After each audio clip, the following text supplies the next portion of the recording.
Hi, this is Sam Electric Ghost. Can you hear me, Hi. Karem Zephaniah? Yes. Hi. How are you? Good. Just make sure you don't hit the finish record button. Gotcha. And Sorry about uh, that. that's fine. So I'm Sam Electric Ghost, and I have a podcast on Anchor FM. I've been interviewing indie artists from around the world since 2018. We have almost Nice. 20,000 listeners, and Awesome. we are actually sponsored by Spotify, and Anchor is a Spotify company. Very So cool. I love Spotify. So I'm glad to have you. You're right now. What, you're in Los Angeles? No, I'm actually in Houston, You're in Houston, Houston, Texas. Texas. Houston, Texas. Yeah. Yeah. Sorry, I always get.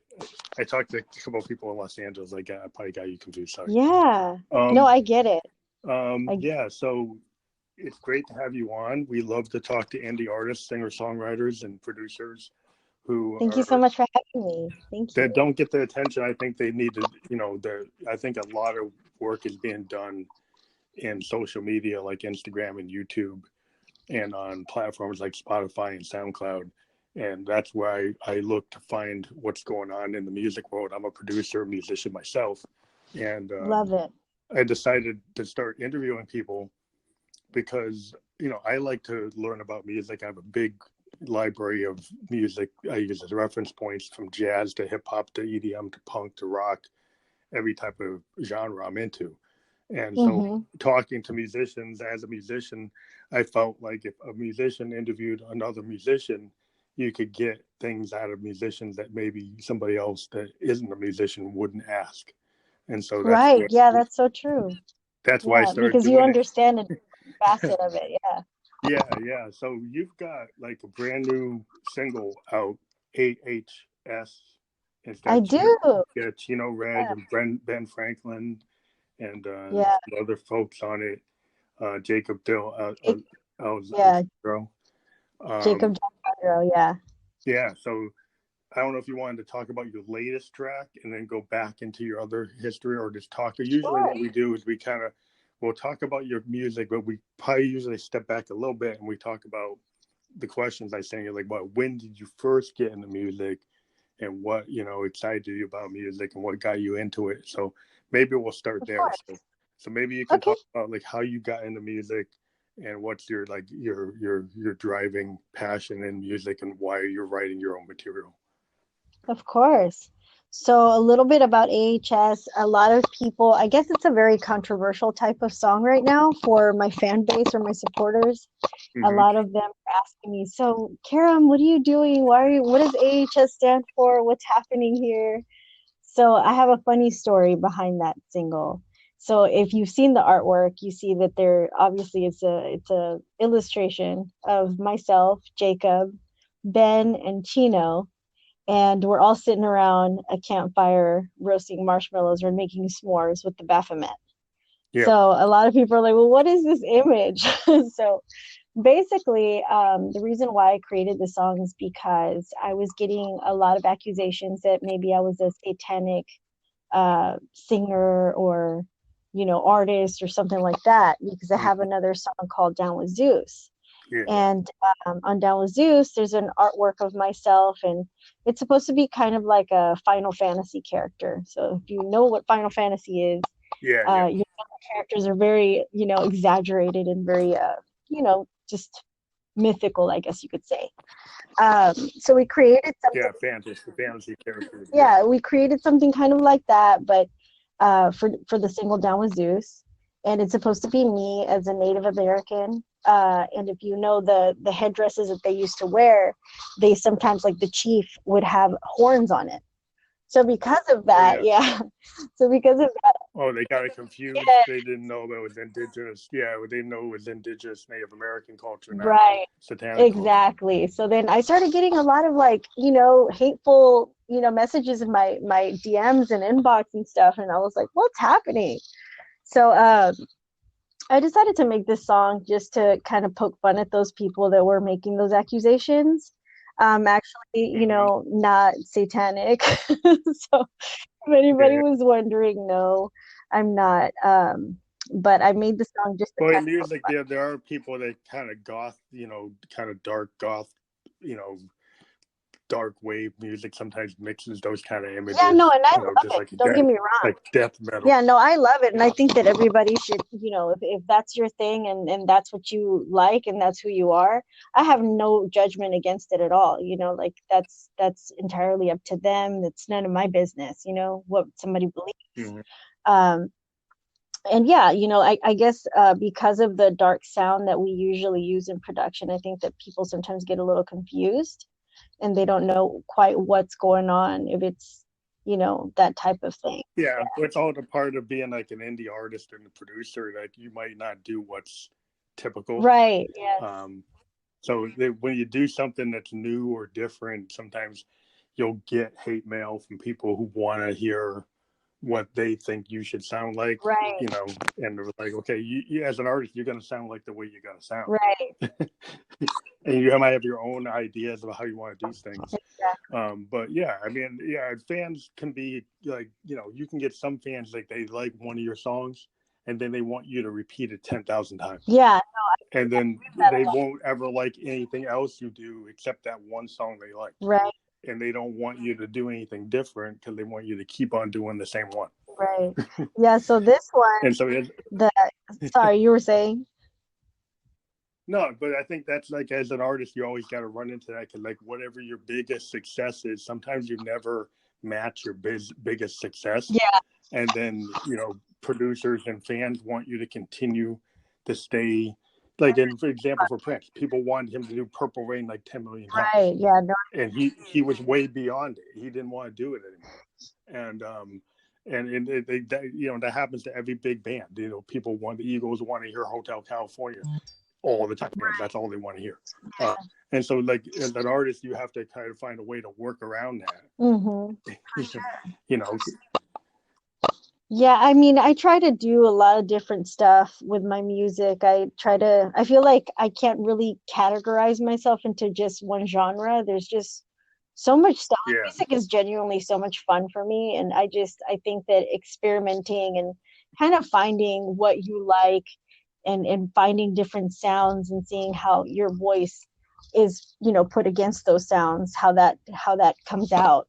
I think that process is so much fun for me. And I think that putting myself into like just one genre, I don't think I would be happy. You know what I mean? So I always try to experiment with different stuff. But yeah, if you listen to A.H.S, it's totally different than if you were to listen to something like the Obsession album that I did, which was more like old Hollywood meets trap music. It's kind of weird, but people really like it. So, it's totally different from A.H.S though. It's like A.H.S is like a R&B pop vibe. So yeah.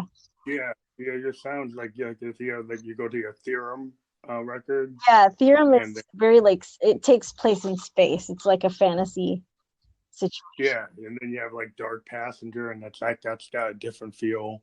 So yeah, and then you've got all these collab singles that you appear on. Yeah. So that's the one thing I always ask people because we're kind of jumping around, but a lot of times I'll ask artists like, are you collaborating with any other artists? And you're doing that. And you're already, mixing genres, which is one of the questions I always ask because I'm kind of rooted in progressive rock, progressive rock is a mixture of classical, rock and jazz. I love progressive rock. I love it. I absolutely love it. Like a lot of the bands that Maynard. I love Maynard from Tool. I love his music. Oh yeah. I kind of go further back. I go like Emerson, Lake and Palmer, Peter Gabriel, Genesis. Okay. Yes. Yeah, that's really good. I'm a keyboard player, so I play synthesizers, hardware synthesizers, like Moogs and Prophets and Rolands and Yamahas and Hammonds. And so my heroes are guys like Keith Emerson and Tony Banks from Yes, and the guys who actually play the keys. Right. Greg Goldman. Guys who play Hammond B3s and play Steinways and play Moogs. And a lot of electronic music has kind of changed from electronic music initially was people playing Moogs or Prophets or Roland Jupiters, and now it's become people who are DJs that actually don't play keys and actually produce. And I kind of try to go back with my music to the days when people actually played, Hammond B3s and Jupiter 8s and, Rolands and DX7s, because that's, you get bands like Churches that still do that. Bands like Wilco and Radiohead, they still do that. Yeah. But like electronic music to me is that's what I'm into. That's the sound that I do, which is kind of different than what is going on right now. Yeah, no, but there's always like a pocket for everybody, like not everybody likes whatever's on the radio. So yeah, so I understand when you're saying you're mixing genres. I'm totally, into that, because that's what I listen to punk bands like The Clash, yeah, and then I'll listen to bands like Churches, yeah. and I'll listen to Duran, and I'll listen to Hendrix, and I'll Oh, listen to Zepp, I love 80s and I'll music. listen to the Eagles, so I'm all over the map. I listen to Dylan, for lyrics, because Dylan, like his lyrics, as a singer-songwriter, whether you like his voice or not, his poetry and his lyrics, his flow is unbelievable. So yeah. Yeah, so I think every writer, should kind of go back and look at what's been done at a high level. You get guys like acts like the Beatles, acts like Dylan and Hendrix, to kind of give you like the high mark to shoot for, and then you do your own thing, But you see these great classic artists, and some people are like, I don't want to deal with that. I want to totally disrupt that, and that's fine if people want to reinvent whatever they're doing, but I think it's always good to go back. Just like if you're a piano player, you learn classical music to learn how to play. So that's whether or not you stay in that genre. You might move into gospel, you might move into soul, you might move into funk. But if you get good bones when you start, you end up being like a better player. But that's my take on that. But maybe we want to talk about how you got into music. You still there? Oh, did we lose you? I think I lost your signal. I don't hear you. Hello? Hello? Yeah, you still there? Hey. You dropped yeah, off. I'm still here. So I wanted to I don't know what happened. Yeah, it just dropped a little bit. But so I was asking, could maybe we talk about like what age you got into music? What made you get into it? Yeah, I actually grew up in a very musical home. My mom was a singer, but I never really pursued it until just recently. So just recently, I had a lot of close friends of mine around me say, hey, you know what, you should probably pursue this. Like, you should probably do some of this stuff. Like, instead of, singing in the shower or singing for your friends, like actually put something out. So I decided to flesh it out, and I did it, and I put out a couple of singles just to kind of test the water, and I really liked it. I had a lot of fun doing it, so I decided to do an EP, and then I put out Theorem, and here we are today. But yeah, I started probably like straight out of high school. I got into the behind the scenes of the whole music business, which was working at a recording studio and working in film and photography.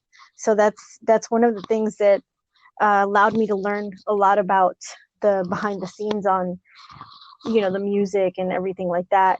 There's still a lot that I don't know about being like an actual musician, because I'm kind of new to this. Like, I just started, I would say 2016 probably. Mm-hmm.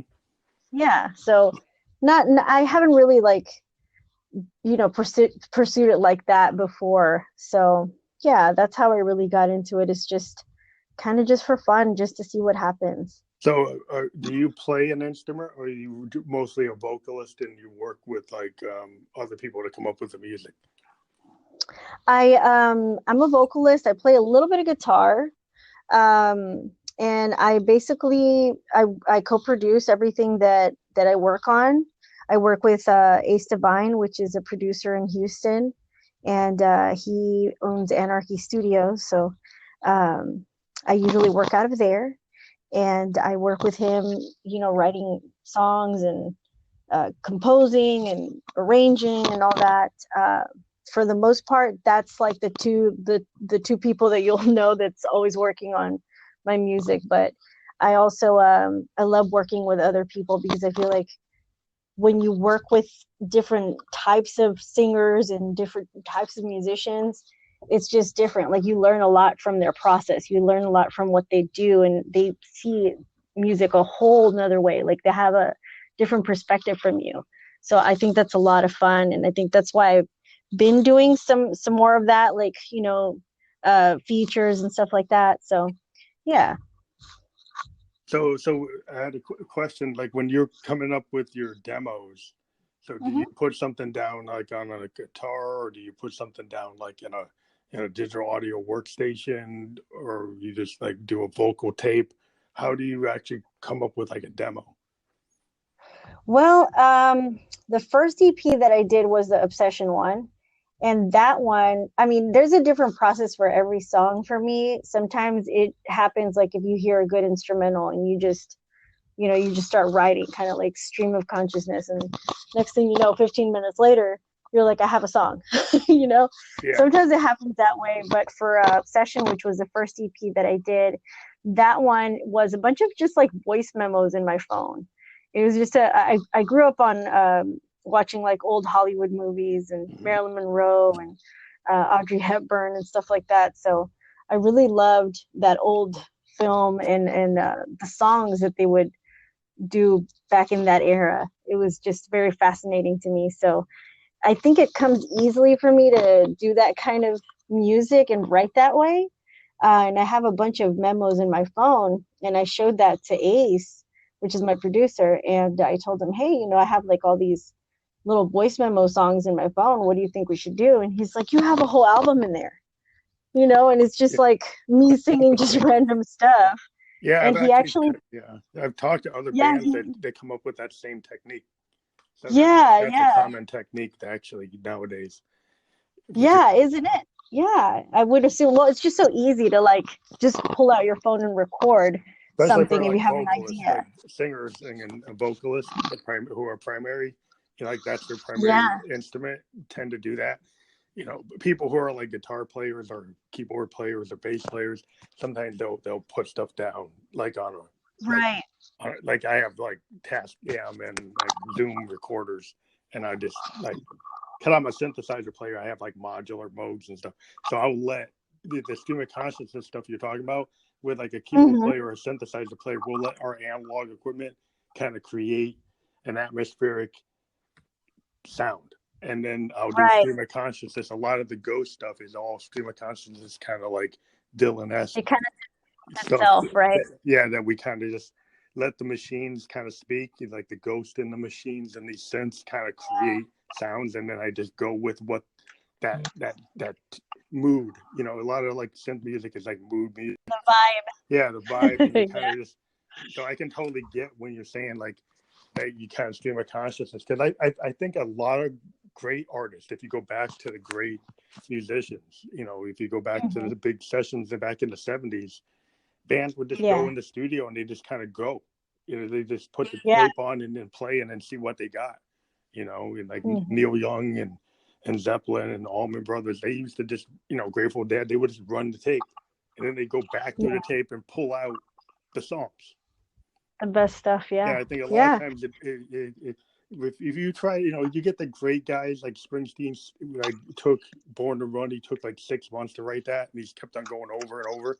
And sometimes like a Hmm. song takes that kind of like dedication, but sometimes there are songs that just come out. They just come out of you, and Yeah, they do. and you don't know why, but it's just there. I don't know how they came to be, but they exist now. Yeah. Yeah, so that's how Obsession happened. And Ace actually took those recordings of the vocal recordings that I had, and he produced around it. He created all of the production that you hear there. He kind of built off of just the vocal itself, and I thought that was so cool. Did you have to go back and redo the vocals, or did you take the originals?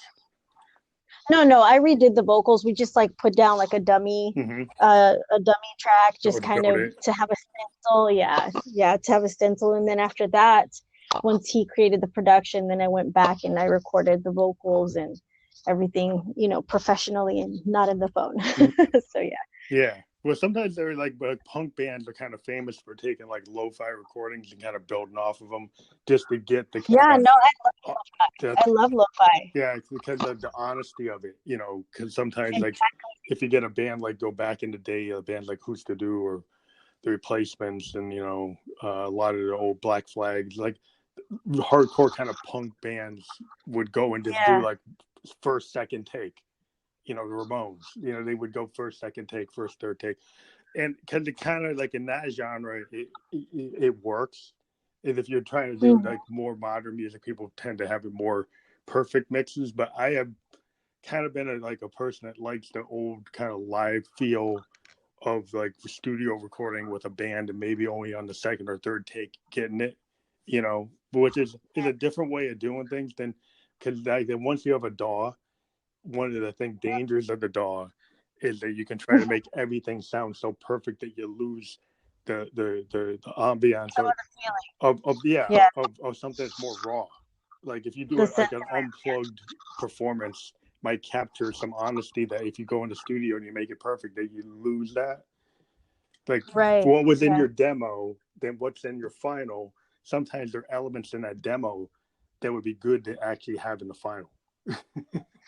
Yeah, no, we're pretty big on that too. We don't ever want to like lose feeling on what we do because we are very perfectionist about what we do. But then again, there are some songs that we've worked on that we just said, you know what?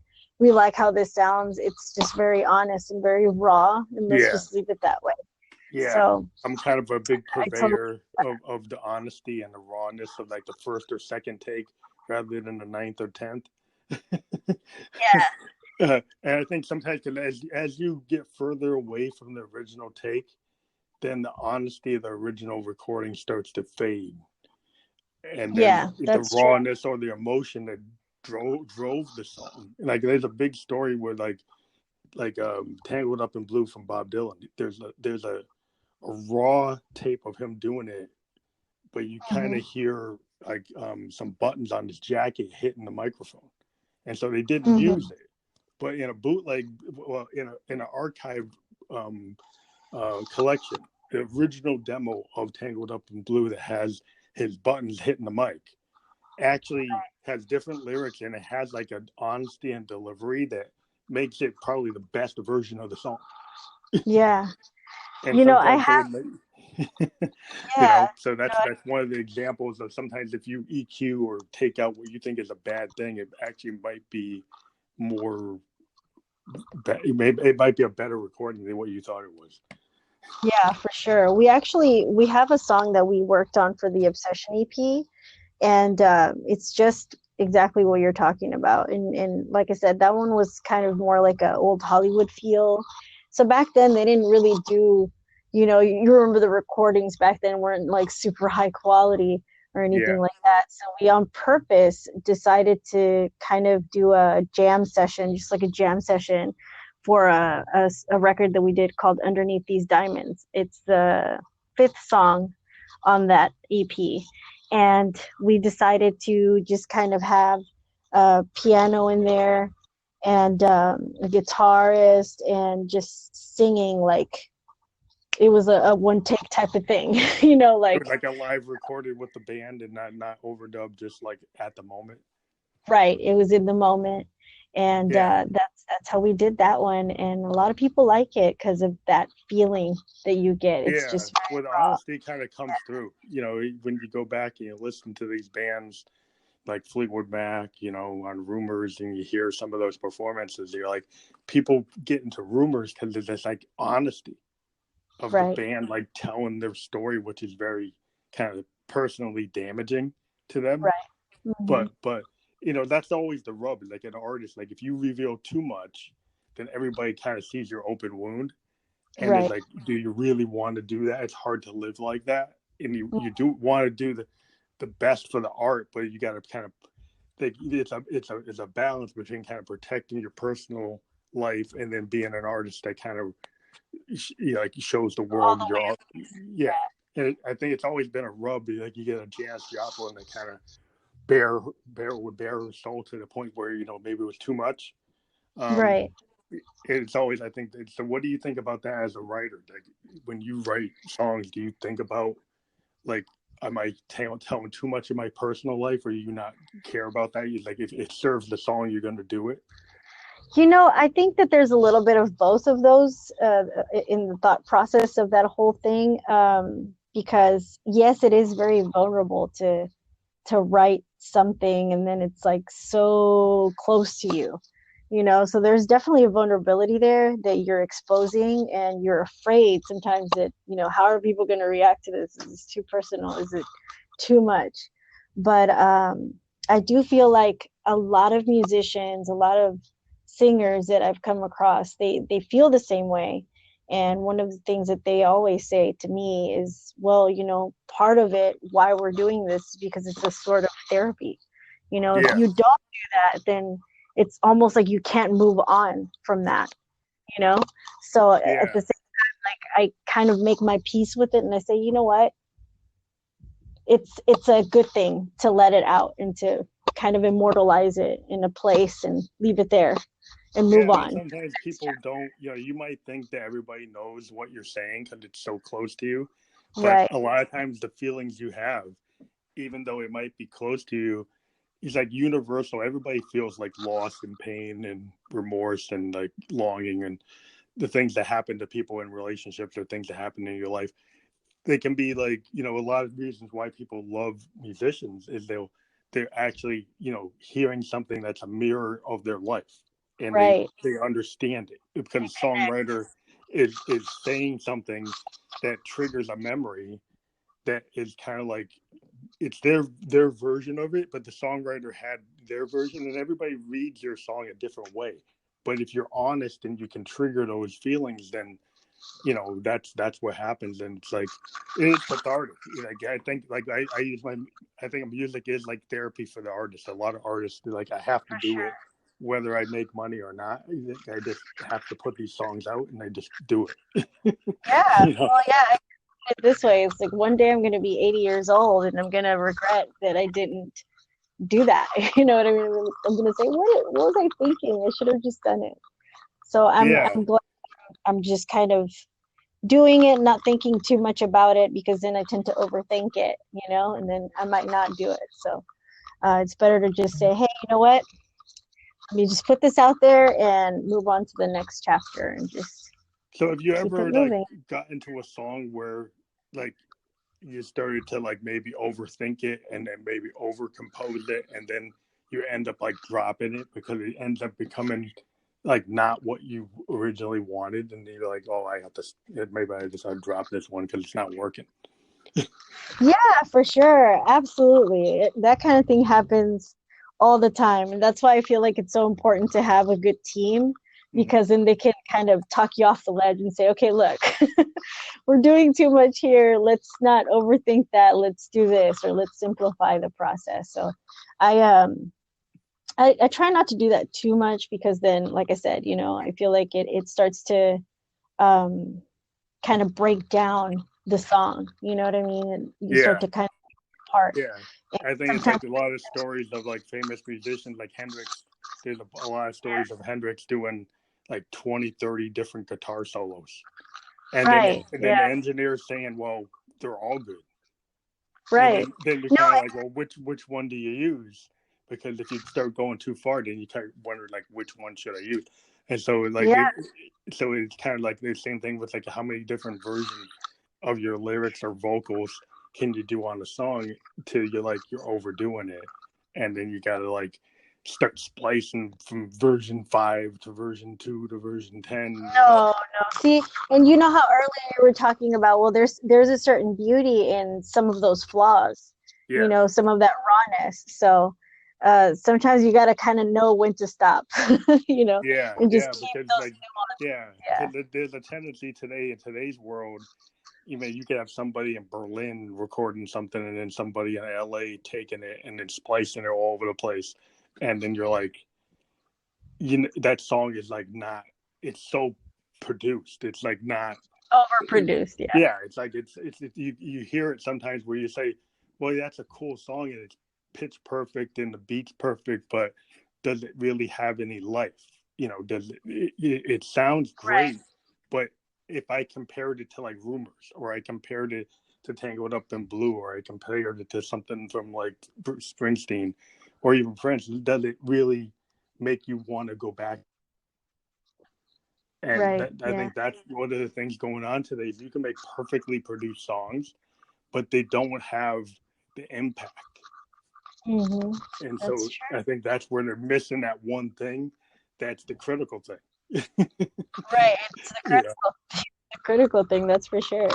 No, I try to Yeah, make and the sure that thing, I don't do yeah, that. I don't like the idea of overproducing um my work. I don't know. I think that it's better if it's, honest, I guess, like more just yeah, more you, yeah. I think I and hear that a lot today, where a lot of people are kind of, because I'm a big purveyor in electronic music of analog instruments right. rather than plugins. Just because if you have a Moog, or you have like a Prophet, or you have one of these like traditional old school analog synths, the thing Hmm. about them is like you can't always recall that patch, or you can't always recall that pad, so it becomes kind of point in time, and that's the kind of beauty of it. Then you make something that's very unique. It can't be cloned, and it has like an authenticity because it's kind of like an organic performance. Even though it's a electronic instrument, it gives you that kind of bones that like somebody with a guitar running through Hmm. a certain set of amps, or it's a certain model, and only that model is going to have that tone. Um, Right. that gives you like a character that can't be like just pulled from some like DAW. Yeah. No, and I work a lot out of like I said before, Anarchy Studios, and the thing about this studio is that it's mostly digital, everything, We don't really record like live stuff. Like, a lot of my stuff is digital, but at the same time, I feel like where we try to keep it very just honest is just in the vocal, to not overproduce the vocal. Or, I have a few songs that I do like auto tune so much, but I only like it when I do like hip hop stuff. Yeah, That's when I really like the auto tune. It's just fun. It's just one of those fun little yeah, gadgets to use in the studio. But for singing, I try to not do it because it just doesn't, it's not for me like to sing with. yeah. But If like I you're a said, vocalist, I think it can kind of take out the emotion. And yeah, yeah, if you're trying to convey as a vocalist, and you are a vocalist, and your instrument is your vocals, you're kind of right, like compressing your vocal to right, not reveal the fragility of it, which is, I think, is the one thing vocalists can kind of, they can cut across a feeling of like sadness, or sensuality, or passion, or whatever. But if you put too much of the, electronic stuff on it, you hmm, can kind of wipe it out. right, yeah, For certain genres like EDM or trance or hip hop, you can do that because it doesn't matter to the song as much. right, But if you're trying to convey something else, then it might not work. yeah. I mean, and I like those fun songs, the fun hip hop songs and Yeah. music and stuff like that. Like if you're trying to do a Um, banging track, it doesn't really, maybe you're not trying to convey like a Tangled Up in Blue, or Springsteen, or Fleetwood Mac. Or you're not trying to convey like a vocal performance that has that. Yeah, you're just having fun. It's kind of like a dance track. It's like it's a pop track that isn't supposed to be deep. But when you're trying to do something deep, I think you kind of got to go with get more like less produced vocal, more kind of like take your natural beauty of your voice and let it go through, and maybe just enhance it with the equalization or different effects to enhance it, but not radically change it. You know what I mean? You still there? I think you cut off a little bit. Hello? I'm Yeah, yeah. here. Can you hear me? Yeah, now I hear. Yeah, sometimes it Okay. drops off a little bit. Yeah, no, I was saying I totally understand that. And yeah, like for me, I don't really like overproducing my vocal, that's for sure. And it's That's crazy because cool too, because sometimes like like you'll one come of the things across I this do, which super. is a little different, is like I actually play a character in my band, and I actually use Hmm. voice coders to create a female character named Josephine Electric, and she Oh, is cool. created by using like Roland voicoders, but I don't use like auto tune. I actually use a voiceoder that changes the pitch of my voice to make it kind of like Princess Camille, or Gotcha. when Funkadelic used to do certain O's for George Clinton. He created a character, so I kind of went back to like when George Clinton created a character for Parliament for Funkadelic called certain O's, and then Prince created a character called Camille, it's actually like you're playing like you're like an actor. You're trying to be like a method actor, and you're presenting a character that is you as a different like voice. And so it's a Right. different type of thing than auto tune. It's actually trying to do what they do in Hollywood to create like cartoon characters or different characters in movies. Right. It's working with the Yeah, pitch so you're changing the of the pitch voice. control Yeah. and doing that. But Oh, that's a lot of fun. I love doing that. yeah, man. So I spent That's a like lot. 2 years creating my lead singer of my band is Josephine, and Josephine is me. And so like yeah, she sings like 90% of the songs, and then I sing in my voice maybe 10% of the songs. But Oh, I love it. yeah, I want to hear it. yeah, it's kind of different. That's really cool. Sounds Yeah, it's just a different way. And the weird thing is, when I use my male voice, my songs don't do as well as the Josephine character I've created. Every time I use Josephine, my fans like You know what they that like Josephine better than they like me. Yeah. Well, hey, Josephine's winning. I love it. So I said, you know what? I'm just stay. Josephine's songs always win, so I'm just stay with Josephine. But yeah, so Yeah. yeah, you never know. But yeah, it just allowed me to kind of put myself in this character I created. You know, but Yeah. it's a different way of thinking. But kind of like That's a little bit of acting. yeah, Yeah, it's a little bit of acting when you do music too, though. yeah, it's kind of like Bowie. Bowie used to say the reason he got big is he brought theater into rock. Oh yes, I know. I love that. His whole thing, like when he was just playing, you know, his name was David Jones, and when he put out an album as David Jones, it went nowhere, right? And then when he created Ziggy, and he created this character, and then he found his whole career, he just kept on creating characters, from Ziggy to the Thin White Duke to, you know, Aladdin Sane to, he just kept on until he found like when he created people that weren't him, that were like this different version of him, and he projected it on stage, and he said, you know what, that's not me, and people might think I'm Ziggy, but I'm really not Ziggy, I'm just playing Ziggy. And and I think that was brilliant, because then you get guys like, you know, like from Queen, and then you get Prince, you know, he basically played a character too, you know, that wasn't really him, but it's just the idea that sometimes if you're an artist and you project this other you, that ends up. Yeah, I have two other me's. I have like two of those. Yeah, so you found that works for you? Karem Zephaniah. Yeah, for sure. I have the Karem Zephaniah, which is how you know me, and then there's this other entity, which is Zeph Monroe, and then another entity that's Zeph the All-Father. So I totally understand that. I feel like it's fun to do that. It's a little bit of acting. It's a little bit of cool. So you do it too. Kind of throwing yourself into something else. Yeah, it's a lot of fun. I totally understand Bowie. Totally get that. I actually worked with a lady that we did an album a couple years ago named All Control K, and she would project characters, and we kind of did an album together, because she had like 4 or 5 different personas. That's cool. And we used one of them for the record we did, but yeah, we were kind of in the same spot, because she liked the idea that Josephine wasn't, you know, was this other character, and then she was doing a character that was kind of like a male character, and a female character, and so we was like, oh, that's a cool idea to kind of mix those two together. So yeah, I think as artists, that's a cool idea. Yeah, it's just cool to try things that are different, you know, kind of, you know, it's not. I mean, Bowie kind of did this androgynous character that, you know, Ziggy was like a woman and a guy, you couldn't tell, and it was kind of mixing that before anybody even did that, before the New Romantics or New Wave. Yeah, it was definitely innovative. It was like 74. He's doing it before the 80s, you know. He's doing it before Freddie Mercury. He did it before everybody, and it's like, you know, he was the guy, you know, Little Richard.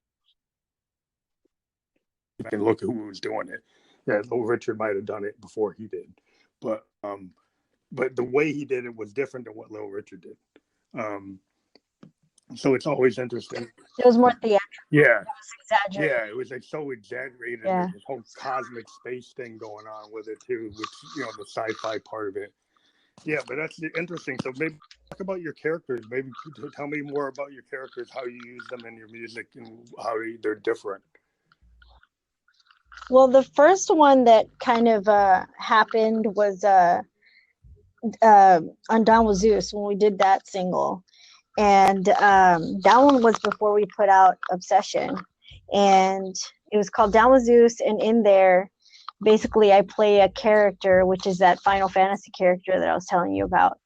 And this character is somewhat of a godlike mentality, if you will. So it calls itself Zeph the All-Father, right? So basically, it's like a god. Okay, it's like a Norse god or like the Greek gods.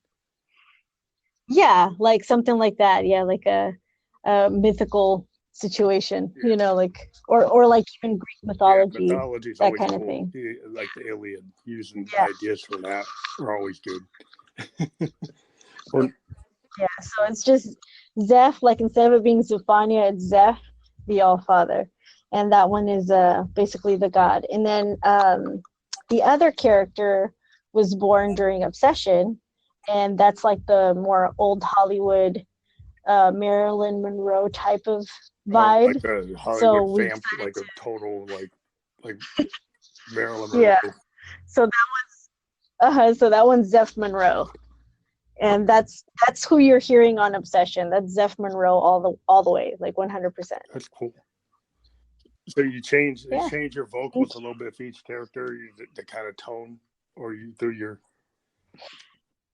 Yeah, I think so. I think that for Obsession, it's a little bit more sultry. You know, it's a little bit more throaty. It has that Marilyn Do you bring your pitch to a little it. lower? Do you bring it a little lower to do that? Yeah, I would say so for some things here and there, more breathy, that kind of thing.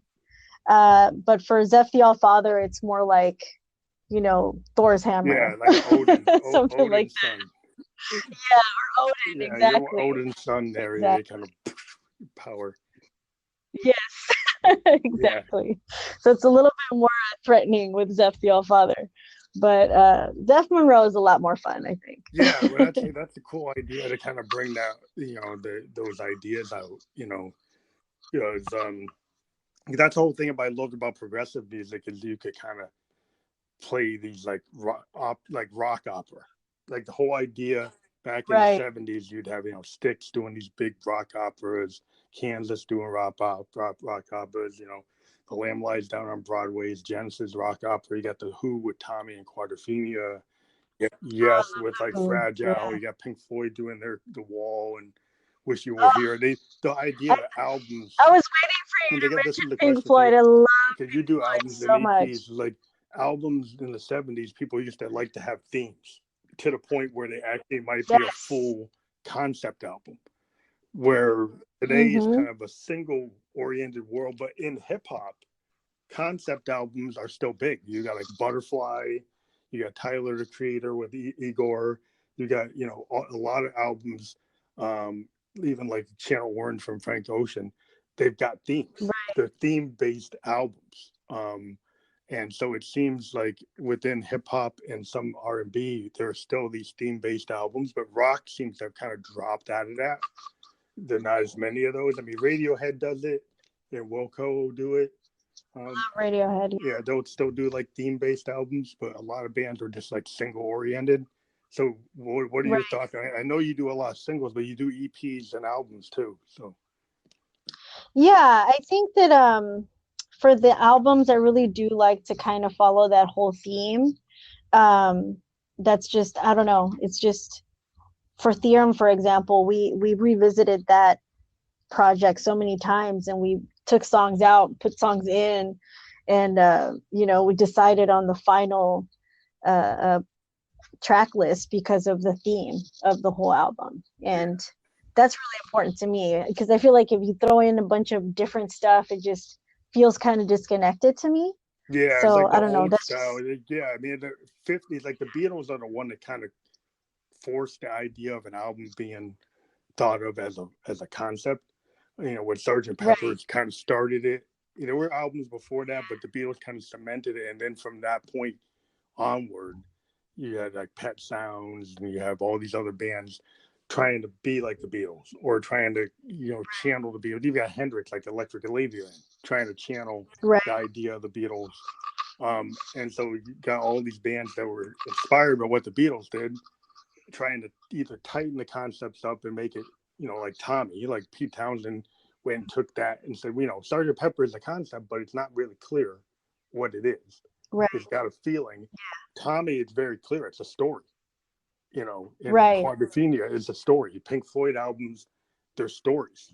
And so you start to see bands actually doing, full like stories that actually have like little mini novels, sonic novels. Yeah, no, I love those.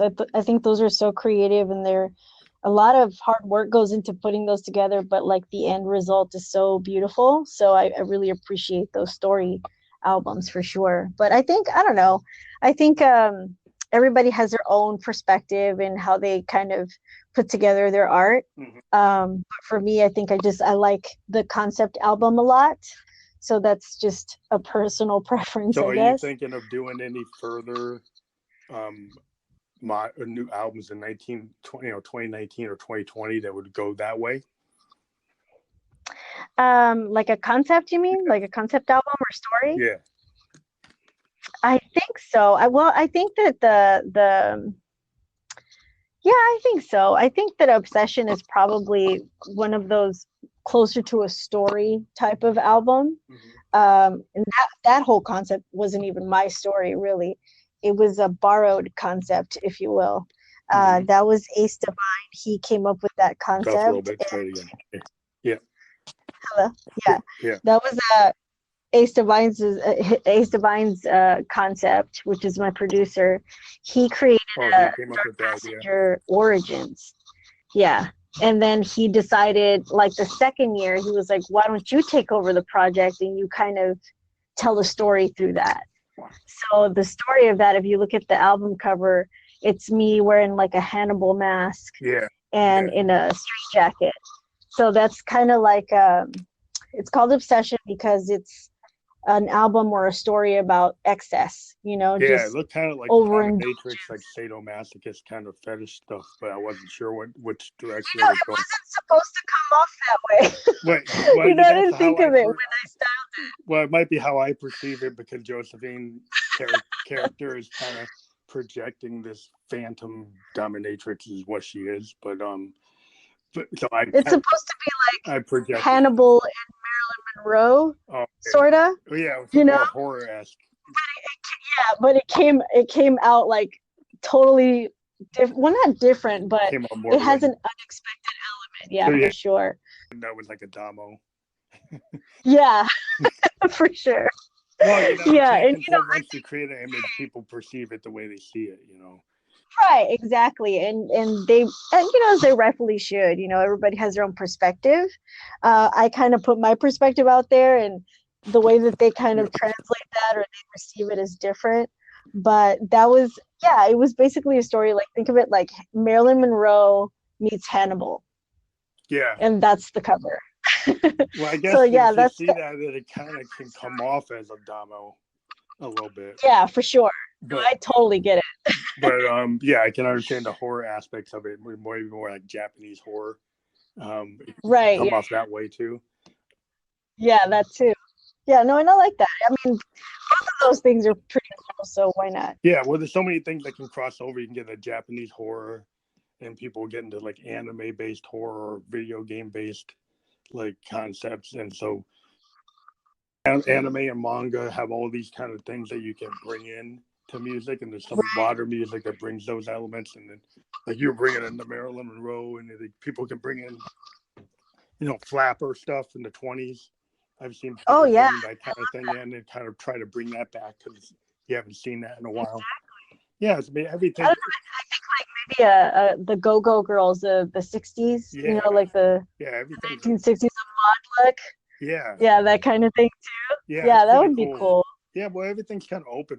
In this age, you could bring back something from the 70s. You could bring back something from the 20s. You could bring back something from the 50s. Yeah, for sure. It's just like everybody. No, I think that is so fun. It's so fun, like, to do that because, I didn't grow up in those eras, but there's so much stuff about it that I liked. So I feel like, why not? If you're an artist, you can kind of explore and dabble in that and just kind of, find out what that might have been like.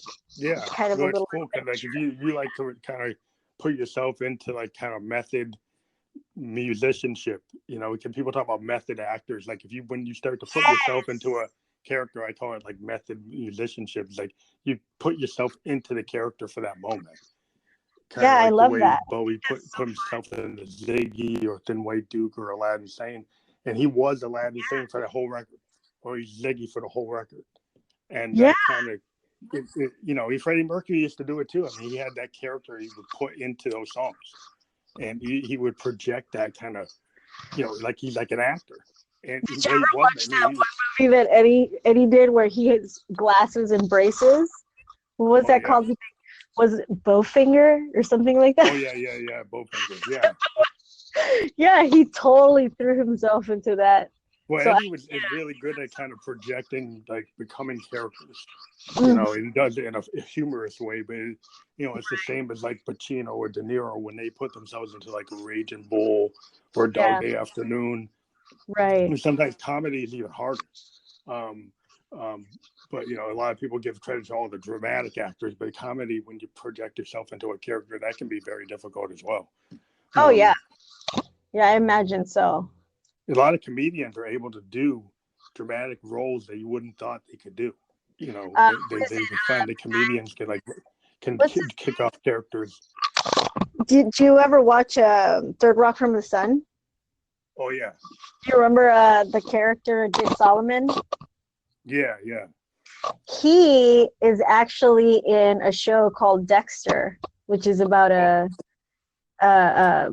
he's basically a vigilante killer. Oh yeah, I've seen that movie. I've seen that show. That was a good show. I used to watch it. If you start watching, if you finish, I finished the whole thing. I was obsessed with that show. If you finish the whole thing, you'll see that the same actor from Third Rock from the Sun appears in that show for a season, and he's a very like serious character, like you would never expect it. And he's very like actually really scary in the show because he looks so funny on the other show, the Third Rock from the Sun show. I've seen there's been a history of like comedians being able to pull off performances that have a lot more depth than people thought they could do, and it just seems like comedy is actually hard to do, and a comedic actor sometimes has the bones to be able to do very dramatic roles. Exactly. No, I was super impressed with that. That was the first time that I experienced that, and I was like, wow, I had no idea. But yeah, it's crazy, and I think that if musicians do a little bit more of that, I think it's just a fun record or a fun album. They kind of do the method acting, Yeah, when you see people do that, it just kicks off. It just carries off a lot of power, when you can do that. But I think we're getting near the end. But I'd like to put this out. This will come out tonight. You'll get the links, and it's going to be on like 11 different podcast platforms, awesome, including iTunes and Spotify and Stitcher, Radio Public. As they get published, I'll send you the links through your Instagram, and we do have an ad on it from Spotify because that's how we get paid. But awesome. Nothing wrong with that. Yeah, but like one thing we like to do is we like to follow up with everybody that we've talked to. We've talked to some people 3-4 times over the last 2 years. So as you have new projects that come out, one thing we've done is like when you have an album release, sometimes we'll do a show where we'll talk about every song on your new album. Perfect. That sounds cool. So if you have something scheduled, to give us a heads up, and we'll put it on the schedule, and we'll listen to your record, and then we'll do a song by song talk about each song. Perfect. Well, I actually am working in the studio right now, working on some new projects. So pretty soon I am going to be having an album out. I can't talk too much about, what it's going to be yet, but pretty soon, we're getting there. So any day now. Okay, great. Well, thank you. And we always let people know that the Ghost program, we are sponsored, but we do have the ability to have people, if they want to be a supporter. You can support the Fan Like the Ghost show at like $1 a month, $4.99 or $9.99, and we do offer like direct links to private links of our SoundCloud material that it's not fully published. So for people who are into the ghost, they can do that if they want to support us. And we do interview indie artists from around the world without charging them, and that's part of if you want to help us and you like what we're doing, let's check it out. And we do have a feature called a voice memo within the Anchor podcast platform. There's a thing called a voice memo. So if you want to do a voice memo on this episode, fans at Karem Zephaniah, if you guys want to give us feedback on the voice memo system, we'll be able to add those voice memos to this episode as they come in. Awesome. Thank you so much. Okay, thank you very much, and we'll talk to you later. Talk to you soon. You have a good one. Bye-bye.